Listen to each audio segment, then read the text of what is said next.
Canto 25. Aparecem agora três espíritos que interpelam Dante e Virgílio, mas não se identificam. Dante suspeita serem seus conhecidos por uma pergunta que um deles faz a outro sobre o desaparecimento de outro que ele nomeia. Verso 43. Cianfa, que é conhecido ladrão.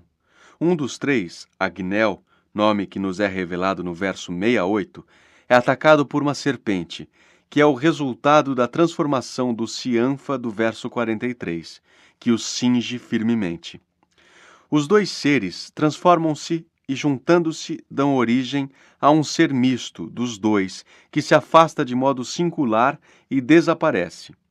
Depois, outra serpe ataca o segundo dos três, que se transforma em serpe enquanto esta assume forma humana. Revela-se no final que essa serpe era já o resultado da transformação anterior de um espírito humano, Francesco Cavalcanti, que, readquirida sua forma primitiva, revela o nome daquele que ele, como serpe, atacou, Buoso Donati, o segundo do grupo dos três. Permanecem agora só o terceiro do grupo, que Dante reconhece como Puccio Ciancato e Francesco Cavalcanti, que Dante designa apenas como aquele por quem Gavile chora. No final de sua fala, esse ladrão ambas as mãos ergueu, fazendo figas, e gritou: Toma, Deus, que pra ti são. Foram-me as serpes, nessa hora, amigas, pois que uma então se lhe enrolou no colo como a dizer, não quero que mais digas. E uma outra os braços lhe amarrou num rolo vivo tão rijo e reapertado à frente que tranco algum poderia descompô-lo. Ah, Pistóia, Pistóia, induz tua mente a incinerar-te para não viver mais no mal que excede a tua própria semente. Não vira ainda, nos cercos infernais, ser como este, mais contra Deus soberbo que o que morreu de Tebas nos umbrais. E ele fugiu sem pronunciar mais verbo. Ora, um centauro de raiva estuante chegou clamando: Onde está esse acerbo? Não é Marema tão exuberante de serpes como as vi no seu costado, quase até lhe alcançar nosso semblante. No ombro, atrás da nuca, alcã dourado, tinha um dragão de medonha espidez, que poria fogo em quem fosse encontrado. Disse o mestre: Esse é Caco que tu vês, que no Aventino, à frente do seu ninho, muitas vezes de sangue um lago fez. De seus irmãos não comparte o caminho, pelo doloso furto que lhe urdiu, do grão rebanho que lhe era vizinho. Donde toda sua torpe ação caiu sob a clava de Hércules, que 100 lhe deu, e ele não mais de 10 sentiu. Enquanto isso, passava Caco além, e vieram 3 espíritos para nós, que ele despercebera, e eu também, até eles nos gritarem: Quem sois vós? Nossa conversa aí se interrompeu, e só lhes demos atenção após. Eu não os conhecia, mas sucedeu, como outras vezes pode ter se dado, que um nomeou um companheiro seu, dizendo: Onde terá Cianfa ficado? Donde, para que meu guia ficasse atento, pus sobre a boca um dedo levantado. Se a acreditar, leitor, tu serás lento, no que eu direi não me será surpresa, pois eu, que o vi, a custo ainda o sustento. Enquanto eu neles tinha a vista presa, uma serpente de 6 pés se aventa num deles, e seu corpo todo a presa. As 2 patas do meio ela lhe assenta no ventre, com as da frente os braços prende, e em seguida uma e outra face adenta. Com as traseiras as coxas lhe apreende, e delas de permeio a cauda passa, que por trás pelos rins então estende. Nunca tão firmemente a era abraça uma árvore, como essa horrível fera, com os membros todos do outro se entrelaça. E os dois se colam como se fosse cera quente, que as formas perca e as cores borre. Nenhum nem o outro já exibia o que era, como com o papel queimando ocorre já não ter colorido certo algum, que preto ainda não é, e o branco morre. Os outros dois o olhavam. Deles um gritava: Agnel, como mudou tua cara? Olha que já não és nem dois nem um. Das duas cabeças já uma só restara. Surgiam agora os dois semblantes mistos num rosto só, que os outros anulara. Fez-se dois braços dos quatro malquistos, coxas com as pernas, barriga com o peito, transformaram-se em membros nunca vistos. Cada aspecto primeiro foi desfeito, dois e nenhum, e a imagem deturpada assim se foi, num passo desafeito. Qual lagartixa sob a chibatada canicular que da sebe se aventa, como um corisco atravessando a estrada, assim chegava, para o ventre intenta de um dos dois outros, uma serpe ardida, lívida e preta, qual grão de pimenta. Com a parte onde primeiro é recebida nossa alimentação, o trespassou, tombando após frente a ele estendida. O trespassado nada então falou, antes em pé parado bocejava, como quem sono ou febre dominou. Ele para a serpe, e esta para ele olhava, e um pela chaga, outro pelo focinho lançava um fumo que se entremeava. Cale Lucano, agora do mesquinho sabê-lo, e de Nascídio a história abstrusa, e atenda a ouvir o que eu agora alinho. Cale Ovídio de Cádmo e de Aretusa, que se esta em fonte e se aquele em serpente fez converter, eu não lhe invejo a musa, porque duas naturezas frente a frente não transmudou, assim que uma e outra forma fosse a trocar matéria consciente. Aqueles adequaram-se a essa norma, a serpente em forquilha a cauda fende, enquanto assim o outro se transforma. Num corpo só ele as duas pernas prende, tão bem unidas que de sua juntura sinal algum a vista depreende. Fendida, a cauda tomava a figura, que no outro se perdia. Também sua pele tornava-se macia, e a do outro dura. Nas axilas vi entrar os braços dele, e na fera as duas patas correlatas tanto cresciam quanto encolhiam naquele. Logo as patas de trás, junto com tratas, formam o membro que o homem encobre, e o do coitado cinde-se em duas patas. Agora o fumo um e outro ser encobre de nova cor, e num o pelo apara, enquanto no outro de cabelo cobre, e um tomba, mal o outro levantara, sem desviarem suas lanternas más, sob as quais cada qual mudava a cara. O que se erguera a repuxou para trás, e a matéria que disso então sobrava fez orelhas nas faces que as não traz. A parte que na frente ainda restava de matéria, o nariz formando vai, e novos lábios encorpa e alinhava. O que jazia sua cara então protrai, e recolhe as orelhas na cabeça, como os corninhos que a lesma retrai. E a língua, que era inteiriça e professa a fala, ora se fende, e a forquilhada do outro se rejunta, e o fumo cessa. Foge aquela alma, em fera transformada, sibilando do vale pras encostas, o outro a persegue e salivando brada, mas logo volta-lhe as suas novas costas e ao outro diz: quero que buoso corra, como aqui eu fiz, com as patas no chão postas. Assim mudar eu vi a sétima borra e transmudar, que o grau dos sucedidos me escuse se por vez a pena borra.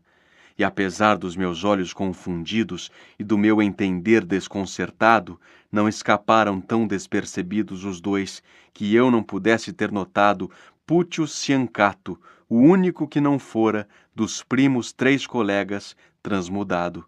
O outro era o tal por quem Gavile chora. Notas.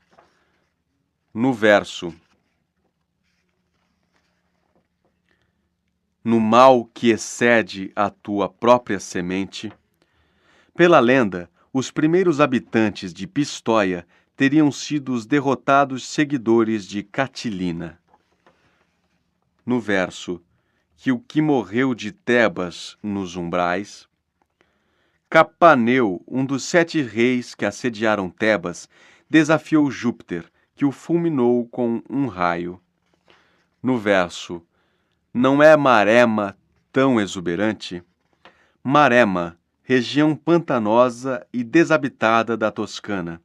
No verso, disse o mestre, esse é Caco que tu vês. Caco, filho de Vulcano, roubou o rebanho de Hércules, seu vizinho, que o matou a golpes de clava.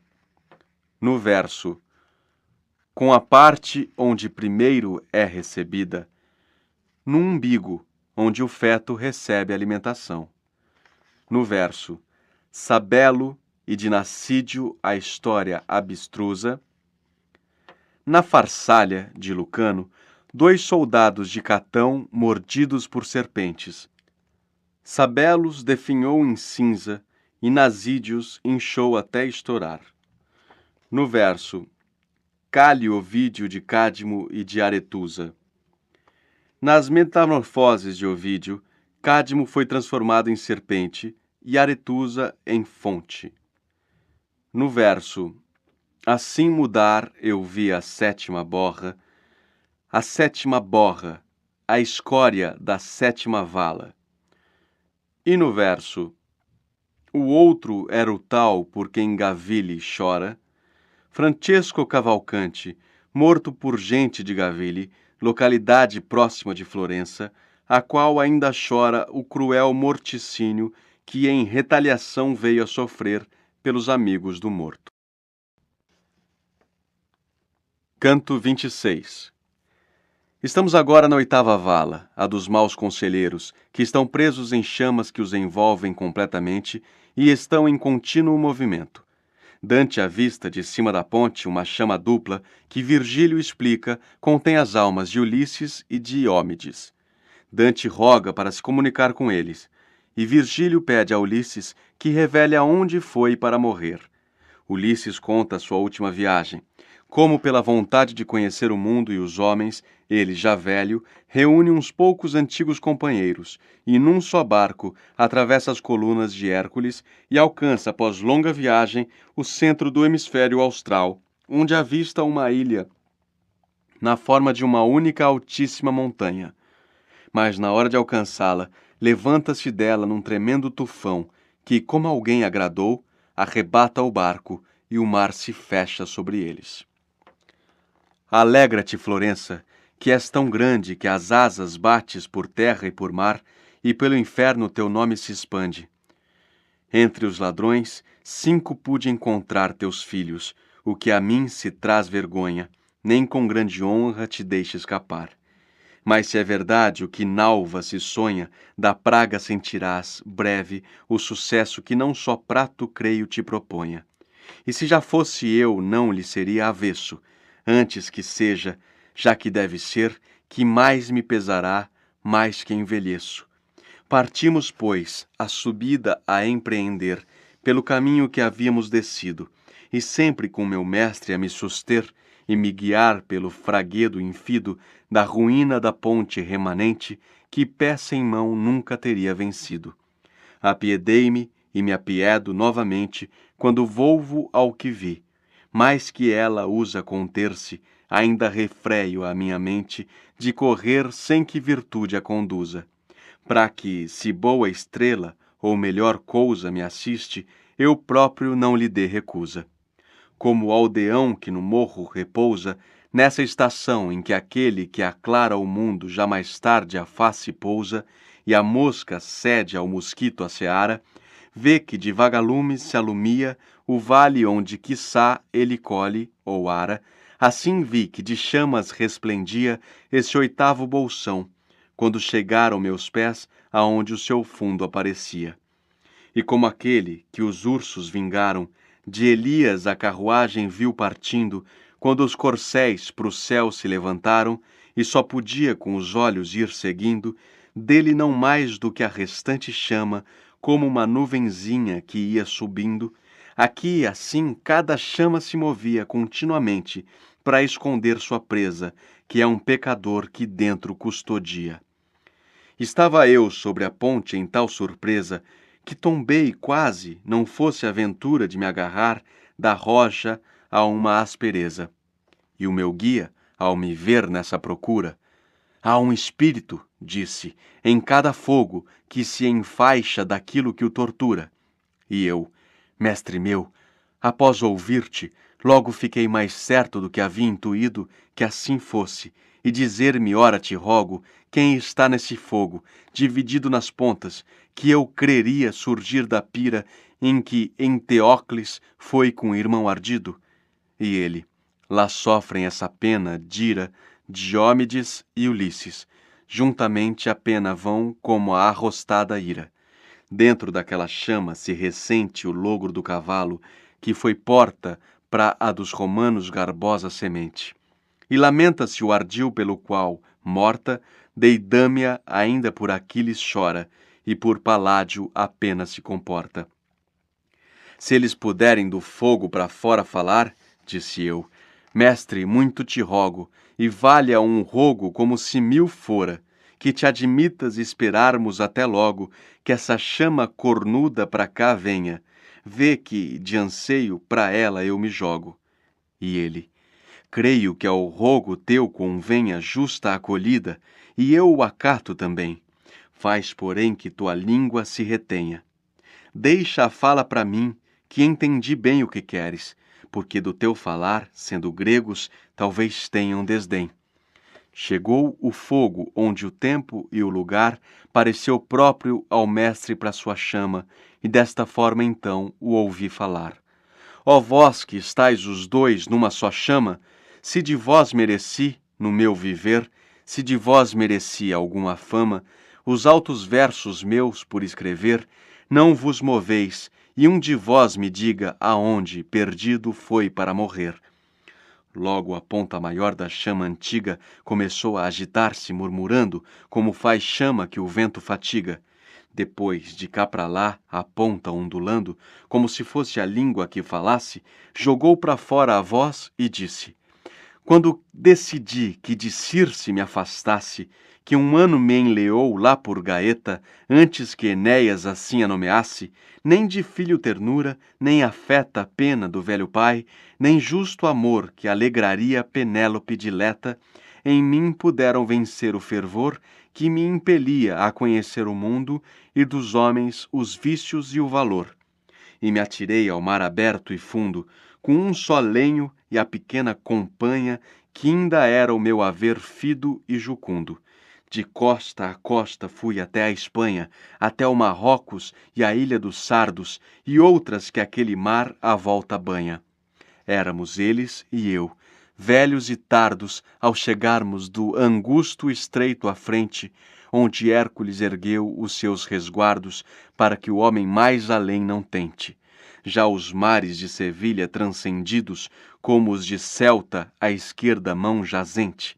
Ó irmãos, disse eu, que por 100.000 vencidos perigos alcançastes o ocidente, a esta vigília dos nossos sentidos, tão breve que nos é remanescente, não queirais recusar esta experiência seguindo o sol de um mundo vão de gente. Considerai a vossa procedência, não fostes feitos para viver quais brutos, mas para buscar virtude e sapiência. Meus companheiros fiz tão resolutos para a viagem, com tão curta oração, que não seriam mais dela devolutos. Voltada a popa para amanhã, já são asas os nossos remos, na ousadia do voo, apontado para a sinistra mão. Do outro polo as estrelas todas via agora à noite, enquanto, rebaixado do chão do mar, o nosso não surgia. 5 vezes reaceso e cancelado fora o lume que a lua de baixo banha, depois do fundo passo ultrapassado, quando surgiu-nos diante uma montanha, pela distância escura e alta tanto que nunca eu conhecera outra tamanha. Nossa alegria logo volveu-se em pranto, que um remoinho dela levantou e feriu o lenho num fronteiro canto. 3 vezes com a água toda ele rodou.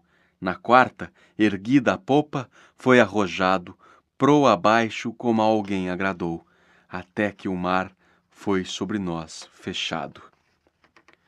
No verso, que não só Prato, creio, te proponha, Prato, cidade próxima de Florença, que a dominava. No verso, e como aquele que os ursos vingaram, Eliseu, o profeta que chamou os ursos para vingá-lo da zombaria de uma multidão de rapazes, viu seu mestre Elias ser raptado por um carro de fogo que subiu para o céu. No verso em que Enteócles foi com o irmão ardido, Eteócles e Polinices, os irmãos inimigos e recíprocos matadores das tragédias de Ésquilo e Eurípides, em sua pira funerária comum, até as chamas dividiram-se em duas. Nos versos Diomedes e Ulisses, juntamente a pena vão como a arrostada ira. Dentro daquela chama se ressente o logro do cavalo, que foi porta para a dos romanos garbosa semente, e lamenta-se o ardil pelo qual, morta, Deidâmia ainda por Aquiles chora, e por Paládio apenas se comporta. Se eles puderem do fogo para fora falar, disse eu, mestre, muito te rogo. Ulisses e Diomedes, autores do logro do cavalo de Troia, do ardil que levou Aquiles para as armas abandonando Deidâmia e do furto da estátua de Palas que afiançava a inexpugnabilidade de Troia. No verso pra a dos romanos garbosa semente, Enéas, surgindo de sua Troia derrotada, encontrou abrigo na Itália, onde foi semente do futuro Império Romano. No verso, antes que Enéas assim a nomeasse, no tempo em que Ulisses, enleado por Circe, ficou em Gaeta, Enéas, que assim a nomeou, ainda lá não estivera. No verso, com um só lenho e a pequena companha, tripulação de barco. E no verso, seguindo o sol de um mundo vão de gente, na concepção de Dante, o hemisfério sul seria todo de água, com a montanha do purgatório em seu polo, antípoda de Jerusalém, centro do hemisfério norte, seco. Canto 27. De uma outra chama surge a voz de um espírito que reconheceu a voz de Virgílio como de Lombardo e pede notícias de sua pátria, a Romanha. Ele é Guido da Montefeltro, ardiloso e cruel homem de armas, que à aproximação da velhice tornou-se frade franciscano com o fito de salvar sua alma, mas, chamado pelo Papa Bonifácio VIII, que lhe promete prévia absolvição, o auxilia a ganhar fraudulentamente sua guerra. Na hora de sua morte, São Francisco chega para receber sua alma, mas um diabo, com cerrada lógica, faz valer seu direito sobre ela e o leva para o inferno. Tesa estava para a alma a chama, e quieta, sem mais falar, e de nós já partia, com a licença do meu meigo poeta. Quando uma outra, que detrás surgia, nos fez voltar os olhos para sua cima, por um confuso som que lhe saía. Como o boi siciliano, cuja prima voz foi daquele, e foi bem merecido, mesmo que o havia criado com sua lima, que mugindo com a voz desse sofrido, parecia, ainda que de cobre fora, ser ele próprio pela dor pungido, assim, sem via nem vão do fogo afora, aqui se transformava na linguagem do próprio fogo a sua palavra agora. Que depois deu, ao completar viagem, aponta a vibração que, de começo, a língua lhe havia dado a sua passagem. E ouvimos, ó tu, a quem eu endereço minha voz, e que ouvi falar Lombardo, dizendo, agora vai, mas não te peço, ainda que o meu chegar já seja tardo, não te despreza se a falar me achego, pois vê que não despraz a mim que ardo.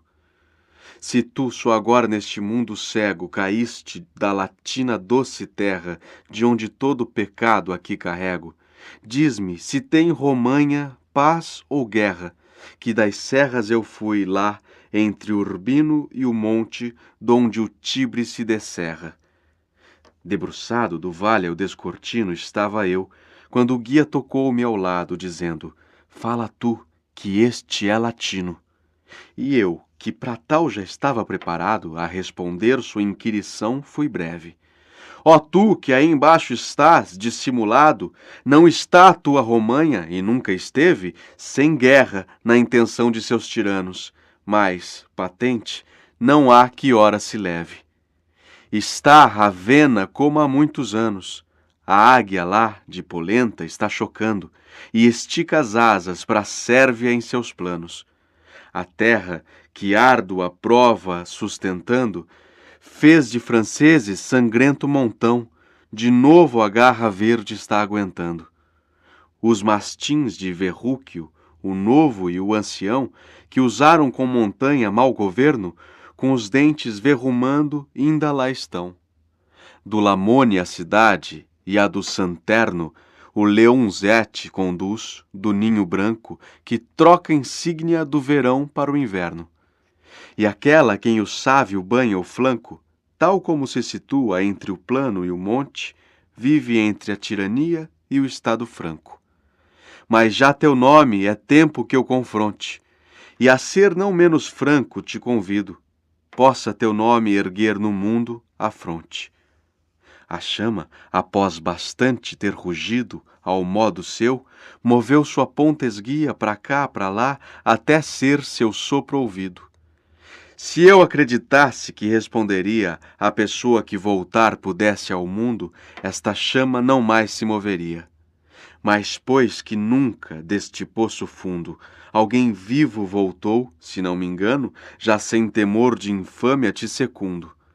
Fui guerreiro, e após, frade franciscano, crendo, cingido assim, fazer emenda, e o intento meu não teria sido insano, não fora o grande padre, mal lhe impenda, que me repôs nos erros meus primeiros, e por quê e como, quero que se entenda.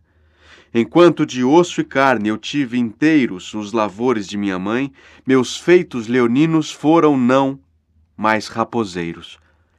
As astúcias, os mais escusos jeitos, tanto aprendi e usei com arte infame, que a terra toda soube os seus efeitos. Quando cheguei ao tempo em que o gravame da idade adverte a todos ser devido baixar as velas e içar o cordame, o que antes me agradara, arrependido, fartou-me, e confessei os erros meus. Ai, desgraçado, e bem teria valido. O príncipe dos novos fariseus, que estava em guerra próximo ao latrão, e não com sarracenos nem judeus, pois todo o seu inimigo era cristão, e nenhum diacre servira ao destino ou fora mercador junto ao sultão, nem ordens sacras, nem cargo divino seu resguardou, nem meu cordão, que o ancestre nosso ao cingir tornava-o mais franzino. Mas como então Constantino a Silvestre pediu, em Soracte de sua lepra a cura, assim ele rogou-me, como a um mestre, curá-lo da soberba sua loucura. Pediu conselho e eu fiquei calado, sentindo de sua fala a ébria natura. Não sejas, reiterou, desconfiado. Já te absolvo e me ensina a conseguir que perestrino ao chão seja atirado. O céu eu posso fechar ou abrir, como sabes, pois que são duas suas chaves, que o antecessor meu não soube gerir. Levaram-me esses argumentos graves a negar ao silêncio o prévio abono, e disse, Padre, desde que me laves do pecado, para o qual ora estou prono, longa promessa e curto cumprimento, te fará triunfar no alto trono. Veio por mim Francisco, no momento da minha morte, mas um dos danados anjos surgiu. Não obstes meu intento.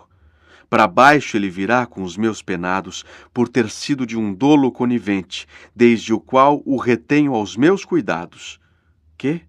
Não pode absolver-se o impenitente, nem pode o arrependido ainda querer, pela contradição que o não consente. Pobre de mim, como me fez tremer quando ele me tomou, dizendo, ó réu, que tal lógica eu fosse podias crer.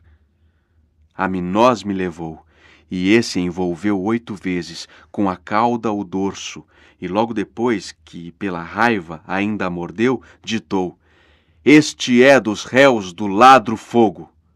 Logo, aqui onde me vês estou perdido, a enraivecer no traje em que me enfogo. Tendo assim a sua fala concluído, já se afastava aquela chama azíaga, torcendo-se e esbatendo o corno erguido. Partimos, eu e o mestre pela fraga escarpada, o seguinte arco atingido, que cobre o fosso onde o tributo paga, por sua carga, o que a adquire desunindo. Nos versos: como o boi siciliano, cuja prima voz foi daquele, e foi bem merecido, mesmo que o havia criado com sua lima, que mugindo com a voz desse sofrido, parecia ainda que de cobre fora, ser ele próprio pela dor pungido. Falarde, tirano de Agrigento, mandou construir um boi de cobre, em cujo interior fechava sua vítima e em seguida a expunha ao fogo. Experimentou sua ideia em seu próprio executor. No verso: a águia lá de polenta está chocando. Guido da polenta, cujo brasão representava uma águia, queria, além de sua Ravenna, conquistar a pequena e próxima Sérvia. No verso: a terra que árdua prova sustentando, Forli, que tinha vencido as tropas francesas mandadas pelo Papa Martinho IV, está sob as ordens de Oderlaf, cujo brasão ostenta um leão verde em campo dourado. No verso: os mastins de Verrúquio, o novo e o ancião. Verrúquio, perto de Rímini, está nas mãos da família Malatesta, que mandara assassinar Montanha, chefe dos gibelinos em Rímini. No verso: do Lamone a cidade e a do Santerno. Faenza, sobre o rio Lamone, e Imola, próxima do rio Santerno, estão sob Magnardo dei Pagani, cujo brasão é um leão azul em campo branco. No verso: e aquela a quem o Sávio banha o flanco, a cidade de Císena, banhada pelo rio Sávio. No verso: não fora o grande padre, mal lhe impenda, refere-se a Bonifácio VIII, Papa. No verso: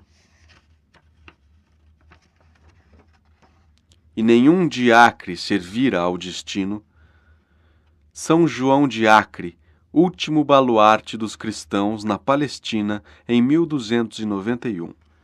No verso: mas como então Constantino a Silvestre, o imperador Constantino pediu ao Papa Silvestre que o curasse da lepra, e ao sarar lhe fez doação da cidade de Roma para a sede do papado. No verso: que Perestrino ao chão seja atirado, Penestrino, fortaleza de Palestrina da família Colonna, que após se render sob enganosos compromissos, foi destruída por Bonifácio VIII. E no verso, ditou: este é dos réus do ladro fogo, porque ele rouba e envolve suas presas para mantê-las escondidas. Canto 28. De cima do arco que atravessa a nona vala, a dos causadores de discórdias familiares e dos iniciadores de cismas religiosos, Dante vê os espíritos condenados a percorrerem constantemente a vala, onde a cada volta são cruelmente estraçalhados por um diabo armado de espada. O primeiro que aparece é Maomé, que nos tempos de Dante era tido como originalmente cristão, autor do cisma muçulmano. Depois, o frade Dolcino, esse real autor de um cisma religioso. Em seguida, diversos personagens do tempo de Dante, e por fim o famoso trovador provençal Bertrand de Born, que leva pela mão sua cabeça decepada que fala. Ele explica no último verso que essa sua pena é a retribuição que corresponde à transgressão praticada, apartar pai e filho entre si. Quem poderia, ainda que em despojada fala, narrar do sangue e das feridas que ora eu vi, mesmo vezes recontada? Todas as línguas estariam falidas, pois a linguagem nossa e a nossa mente para tanto abarcar são desprovidas. Mesmo que alguém juntasse toda a gente que foi, naquela tribulada terra de Apúlia, de seu sangue padecente pelos troianos, e a da longa guerra, que de anéis deixou presa inusitada, como relata Lívio, que não erra, e a que de duros golpes foi penada, para se opor a Roberto Guiscardo, e a outra, da qual ainda se empilha a ossada em Ceperano, lá onde foi bastardo todo apuliano, e lá por Talhacoso, onde, inerme, venceu o velho Alardo. Ainda que membro tronco, ou mais penoso dano exibisse, igualar-se aos que ostenta esse torpe bolsão seria baldoso. Nem um tonel, se a duela rebenta, fende-se como alguém que vi, rasgado desde a garganta até lá onde se venta, com as entranhas à vista, e pendurado entre as pernas, levando o ascoso saco, no qual fezes se torna o que é tragado. Enquanto, a olhá-lo eu fixamente, estaco, fitando-me, com as mãos rasga-se o peito e diz: agora vê como me achaco, vê como Maomé está desfeito, vê em frente ali, e dele ouve os gemidos, com o rosto de um só golpe contrafeito. E os outros todos, que vês reunidos, semeadores de escândalo e heresia, em vida, aqui por isso são fendidos. Há um diabo que aqui nos atavia assim, cruelmente, ao gume de sua espada. Todos golpeia desta companhia, a cada volta da dolente estrada, pois antes se nos fecham as feridas de reencontrá-lo à próxima chegada. Mas tu quem és, que na ponte trepidas, para retardar talvez tua ida à pena imposta por tuas culpas admitidas? Nem morte ainda o alcançou, nem culpa ordena, respondeu o meu mestre. Tormentá-lo, mas, para lhe dar experiência plena, a mim, que morto sou, cabe levá-lo por este inferno aqui de giro em giro, e isto é verdade, como eu sou, que falo. 100 almas detiveram-se ao regiro para me ver, com surpresa professa, até esquecendo o seu tormento diro. E que esse Frei Dolcino se abasteça, disse-lhe tu, que o sol verás em breve, se ele de aqui me ver não tiver pressa, de viveres, para que um cerco de neve não entregue a vitória ao novarês, que de outro modo obter não seria leve. Após ter levantado já um dos pés, foi que Maomé enunciou este recado, partindo após, calcou-o ao chão de vez. Um outro então, na garganta furado, com o nariz decepado inteiramente, a quem uma só orelha havia restado, pela surpresa, junto com a outra gente, que, dado a me observar, abriu a goela, que era toda vermelha externamente. Ó tu, disse, que pena não flagela, e eu vi lá em cima, na terra latina, se semelhança engano meu não vela. Recorda-te de Pierre da Medicina, se voltares a ver o doce plano, que de Vercelli a Marcabó declina. E faz saber aos melhores de Fano, Messer Guido e Angiolello, se o fiel nosso dom de prever não sofre engano, que arrancados serão do seu batel, para afogá-los perto de Católica, por traição de um tirano cruel. Entre Chipre e Maiorca, a tão diabólica traição não assistiu jamais Netuno, nem de piratas, nem de gente argólica. Que aquele traidor, de olho uno, que a terra tem que alguém que aqui padece quereria de ter visto ser jejuno, a fala o chamará que os interesse, com que então, para o vento de focara, não mais vão precisar de voto ou prece. E eu a ele: então mostra-me e declara, se queres tua mensagem ser levada, quem tu disseste ser de vista amara. A mão ele levou para a queixada de um companheiro, a quem a boca abriu, gritando: é este, mas não fala nada. De César, ele a hesitação extinguiu, afirmando que o homem preparado, sempre por protelar, dano curtiu. Oh, como agora parecia assustado, Curió, com a língua tronca na garganta, que tanto na palavra fora ousado. e o outro de mãos truncadas, que me espanta ao ficar no pavor dessa aura fosca, com a cara em sangue se os cotos levanta, gritou: ora, recorda o pobre mosca, que disse, coisa feita, feita está, que para os toscanos foi semente tosca. E eu, que morte para tua casta será? Donde ele, dor com dor acumulando, foi-se, como pessoa demente e má. Tendo eu ficado a remirar o bando, vi coisa que me negaria, censura temendo, de sem prova vir contando. Não fosse o apoio que me reassegura da consciência, que a alma torna ousada sob a couraça de sentir-se pura. De um corpo sem cabeça a caminhada por certo eu vi, e parece-me ainda vê-lo, seguido pela turba malfadada. Tronca, a cabeça que, pelo cabelo agarrada, pendia como lanterna, nos olhava emitindo um mesto apelo. De si fazia para si mesmo lucerna, e eram dois em um, e um em dois. Só pode isso explicar quem nos governa. Quando chegado à ponte foi depois, o braço junto com a cabeça ergueu para a sua fala aproximar de nós. Ó tu, que vivo do castigo meu e de outros mortos tens conhecimento, dize se algum tão grande alguém sofreu. Para que de mim leves referimento, que sou Bertrand de Bórneo, ora te digo, que ao jovem rei dei mau incitamento. Filho e pai, fiz recíproco inimigo. Não foi Aquitofel mais celerado, quando Absalão opôs a Davi antigo. Por ter desfeito um laço tão cerrado, ora de seu princípio se apresenta, que é este tronco, o meu cérebro apartado. Esta é a retribuição que em mim se atenta. Nos versos: de Apúlia, de seu sangue padecente, pelos troianos e a da longa guerra. Apúlia, ou em geral a Itália meridional, conquistada pelos troianos chegados com Enéas. Nos versos: pelos troianos e a da longa guerra, que de anéis deixou presa inusitada.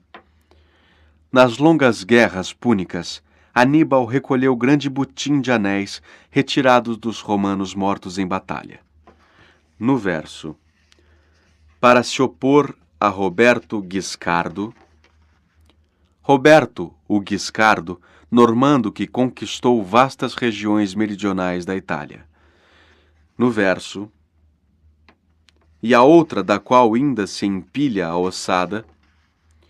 Em Ceperano, os barões napolitanos traíram o reino, deixando passar as forças de Carlos I de Anjou. No verso: onde inerme venceu o velho Alardo. Em Talhacoso, Carlos I venceu novamente, mediante um estratagema de seu conselheiro Alardo de Valeri. No verso: vê em frente ali, e dele ouve os gemidos, ali, primo e genro de Maomé. Nos versos: e que esse Frei Dolcino se abasteça, dize-lhe tu, que o sol verás em breve, se ele de aqui me ver não tiver pressa, de viveres, para que um cerco de neve não entregue a vitória ao Novarês, que de outro modo obter não seria leve. Frei Dolcino, herético e reformador, assediado com seus seguidores nas montanhas da Lombardia, teve de se render às forças do Papa Clemente V, guiadas pelo bispo de Novara, o Novarês, e acabou na fogueira. No verso: recorda-te de Pier da Medicina. Piero de Medicina, cidade próxima de Bolonha, era semeador de discórdia entre os senhores da Romanha. No verso: que arrancados serão do seu batel, Guido deu Cassero e Angioliello de Carignano. No verso: para afogá-los perto de Católica, Católica, à beira do Adriático, perto de Rímini. Nos versos: por traição de um tirano cruel, entre Chipre e Maiorca, a tão diabólica traição não assistiu jamais Netuno, nem de piratas, nem de gente argólica, que aquele traidor de olho uno. Malatestino, dos Malatesta, senhores de Rímini, era cego de um olho. No verso, traição não assistiu jamais Netuno, Netuno, por antonomásia, o mar. No verso, nem de piratas, nem de gente argólica, os primeiros navegadores gregos, muitos deles piratas. No verso, com que então para o vento de Focara? Focara, localidade famosa por suas ventanias perigosas para a navegação. Nos versos, quem tu disseste ser de vista amara, a mão ele levou para a queixada de um companheiro, a quem a boca abriu gritando, é este, mas não fala nada. De César, ele a hesitação extinguiu, afirmando que o homem preparado sempre por protelar dano curtiu. Oh, como agora parecia assustado, Cúrio, com a língua tronca na garganta, que tanto na palavra fora ousado. Caio Cúrio fora condenado ao exílio em Rímini, e é por isso que Pierre da Medicina diz que ele gostaria de nunca ter visto essa cidade. Antigo partidário de Pompeu, estimulou depois César, inimigo dele, a famosa transposição do Rubicão. Nos versos, com a cara em sangue se os cotos levanta, gritou, ora recorda o pobre Mosca que disse, coisa feita, feita está, que para os toscanos foi semente tosca. Mosca dei Lambert, outro estimulador de discórdias, considerado responsável pela divisão dos toscanos em guelfos e gibelinos, e cuja família sofreu daí seus primeiros danos. No verso, que sou Bertrand de Bórneo, ora te digo, Bertrand de Born, célebre trovador provençal, induziu o jovem príncipe, depois Henrique III, à revolta contra o pai, Henrique II, da Inglaterra. No verso, não foi Aquitofel mais celerado? Aquitofel, conselheiro de Davi, incitou Absalão contra. Canto 29. Virgílio repreende Dante, que está choroso, comovido, e o incita a se animar para seguir caminho. Dante então lhe explica que a sua maior pena era por um seu parente, Geri Deubelo, lá padecente, com quem não pudera se comunicar. Passam para a 10ª vala, onde são punidos os falsificadores, que têm o corpo todo recoberto de sarna e são quase incapazes de se movimentar. Dante conversa com 2 falsificadores de metais e, no final, é reconhecido pelo alquimista Capóquio, de Florença. Há muita gente e as múltiplas feridas deixaram-me as luzes inundadas e a persistir no pranto ainda induzidas.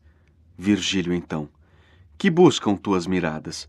Por que ainda tanto teu olhar demora, lá em meio às tristes sombras retalhadas? Noutros bolsões não foste como agora. Pensa que o vale, se contá-los crês, por 22 milhas se estende afora. E já se encontra a lua sob nossos pés. Pouco é o tempo que nos é concedido, e há mais coisas para ver que estás que vês. Se tu tivesses, respondi, entendido a causa pela qual olhando estava, terias minha parada consentido.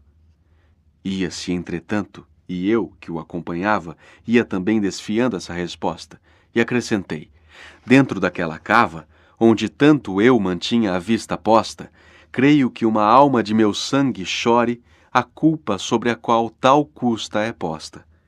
E o mestre respondeu, não se penhore teu cuidado por ele e seu flagelo. Pensa outra coisa, e ele por lá demore, que eu, lá ao pé da ponte, pude vê-lo mostrar-te e ameaçar com o dedo erguido, e nomeá-lo entendi, Geri Deubelo. Mas tu que estavas tão entretido, com a sombra do que já teve alta forte, lá só olhaste após ele ter partido. Ó mestre meu, a sua violenta morte, que ainda vingada não lhe foi, disse eu, por ninguém que esse agravo também porte, foi que o indignou, e ele se recolheu sem comigo falar, como parece, e foi isso que mais me condoeu. Fomos falando até onde aparece, desde a ponte, a visão do vale inteiro, que o fundo alcançaria se luz lhe houvesse. De Malebolge ao claustro derradeiro chegando, onde os seus frades percebidos podiam já ser do nosso paradeiro, flecharam-me inauditos alaridos, com setas de piedade contundentes, donde eu com as mãos me tampei os ouvidos. Como seria se nos meses mais quentes de Valdiquiana os hospitais, somados aos de Marema e aos sardos, seus doentes, todos juntassem num fosso atirados, era isto aqui. E mau cheiro invadia, como que vem de membros gangrenados. Descemos no final da longa via, a última riba, sempre para sinistra, mais viva assim minha visão podia chegar à profundeza, onde a ministra do alto Senhor, infalível justiça, pune os falsários que ela aqui registra. Não creio que, em Egina, da mortiça gente fosse a visão mais comovente, quando soprou do mal a aura sediça, e o menor verme, e enfim todo vivente tombou, e foi depois a gente antiga, como os poetas dão por procedente, renovada por germes de formiga, que esta, do languescente amontoado de espíritos que o escuro vale abriga. Quem sobre o ventre e quem sobre o costado de um ou do outro jazia, ou de cansaço, mal se arrastava no hórrido valado. Sem conversar seguíamos, passo a passo, vendo e ouvindo as enfermas almas postas, incapazes de erguer o corpo laço. Duas vi sentadas, costas contra costas, como assadeiras postas para esquentar, cobertas da cabeça aos pés de crostas. Nunca assim a almofaça vi esfregar moço de estrebaria, que o dono apressa, ou quem sua folga teve de adiar, como cada uma, sem parada obsessa, sobre si mesma as unhas, nos furores, lançava, do prurido que não cessa. Assim soltam com a faca os pescadores as escamas do sargo, pertinazes, ou de outro peixe que as tenham maiores. Tu, que com os dedos tua cota desfazes, dizia meu guia a uma sombra à sua frente, e ainda fazes, por vez, deles tenazes, dize se algum latino aqui presente está, e espero que a unha te baste para esse teu labor eternamente. Latinos somos nós, neste desgaste que vês aqui, um respondeu gemendo. Mas quem és tu que por nós perguntaste? Respondeu o mestre. Sou um que, descendo, vou com este vivente, passo a passo, e o inferno todo a ele mostrar pretendo. Foi o mútuo suporte então relaço, e tremendo voltaram-se para mim, com os outros mais que o ouviram de rechaço. O bom mestre achegou-se-me, outrosim, dizendo, ora, a falar-lhes tu começa. E eu comecei, pois que ele quis, assim. Que a memória de vós não desvaneça no primo mundo das humanas mentes, mas que por muitos sóis ainda floresça. Dizei-me, ora, quem sois e de que gentes? Por vossa triste e fastidiosa pena não sejais, por mostrar-vos reticentes. Fui de Arezzo, e este é Alberto de Siena, um respondeu, que me fez pôr ao fogo, mas outra é a culpa que aqui me condena.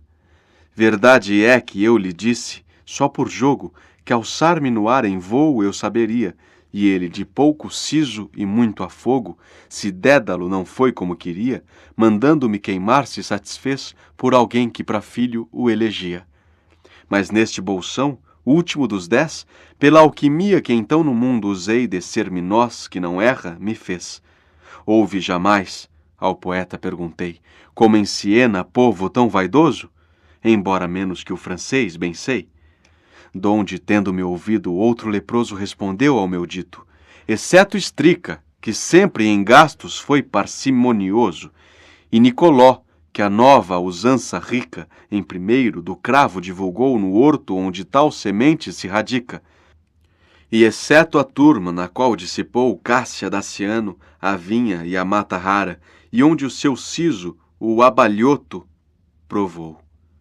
Mas para que saibas quem assim te ampara contra os de Siena, afia o teu olhar, e que bem te responda a minha cara. Verás que sou Capóquio, que falsear usava com alquimia barra e pataco, e se te espreito bem, deves lembrar que fui por natureza bom macaco. No verso, com a sombra do que já teve Altaforte, Bertrand de Born, que fora senhor de Altiforte. No verso, de Malebolge ao claustro derradeiro, claustro, no sentido de lugar fechado, e, portanto, os seus reclusos assemelhados a frades. Nos versos, de Valdiquiana os hospitais, somados aos de Marema e aos sardos, seus doentes, refere-se a localidades de malária endêmica. No verso, não creio que em Egina da Mortiça, ilha grega, lenda recontada nas Metamorfoses de Ovídio.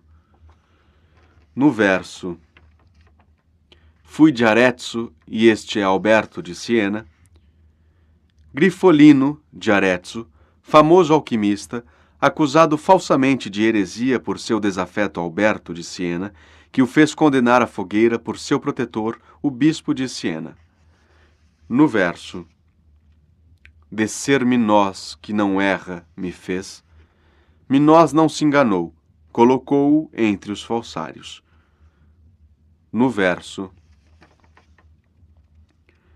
respondeu ao meu dito, exceto Estrica, que sempre em gastos foi parcimonioso, e Nicoló, que a nova usança rica, em primeiro do cravo divulgou no horto onde tal semente se radica. Diversos gastadores de Siena, para suas folganças, importaram do Oriente pela primeira vez o cravo e outras especiarias. E no verso, e que bem te responda a minha cara, Capóquio, alquimista florentino conhecido de Dante, foi condenado à fogueira em Siena.